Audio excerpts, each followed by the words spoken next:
కాపు నేతలు మీటింగ్ పెట్టుకుంటే కూటమి నేతలు వణుకుతున్నారని, రాష్ట్రంలో లాకప్ డెత్లపై కూటమి నేతలు ఎందుకు మాట్లాడడం లేదన్న మాజీ ఎమ్మెల్యే జక్కంపూడి రాజా కమెంట్స్ కి కౌంటర్ ఇచ్చారు టీడీపీ ఎంపీ సానా సతీష్.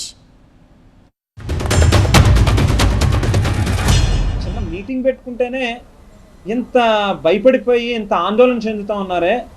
అసలు వచ్చే రోజుల్లో ఏం జరగబోతా ఉందో 2029లో మీ దిమ్మ తిరుగుతుంది. మీరు ఇది కేవలం స్టార్టింగ్ మాత్రమే, భవిష్యత్తులో చూద్దరు. కానీ మీరు ఆత్మీయ సభగా పెట్టారు.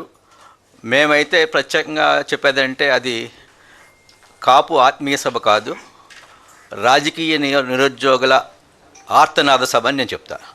ఇప్పుడు అదే జగన్మోహన్ రెడ్డి కాకినాడ జిల్లా నడిబడ్డులో కాపులు ఎందుకు పనిచేయరు, కాపులకు ఏ విధమైన రిజర్వేషన్ అక్కర్లేదని బహిరంగంగా ప్రకటించాడు. ఆ రోజు ఎలక్షన్ ముందు. ఆ రోజు ఏం చేశారు వీళ్ళందరూ? కందుకూరులో లక్ష్మీనారాయణ అనేటువంటి వ్యక్తిని కారుతో గుద్దేసి చంపేస్తే దాని మీద మాట్లాడితే మీకు కోపం వస్తుంది. శ్రీకాకుళంలో కళావతమ్మ, కర్నూలులో గంగమ్మ, తునిలో తిరుపతమ్మ, విజయవాడలో క్రాంతి కుమార్. ఎంతమందిని పొట్టను పెట్టుకుంటారండి? ఏం హక్కు ఇచ్చింది మీకు ఈ రాజ్యాంగం మిమ్మల్ని చంపేయమని చెప్పని అడుగుతా ఉన్నాం. మీరు చట్టాలని చేతుల్లోకి తీసుకుని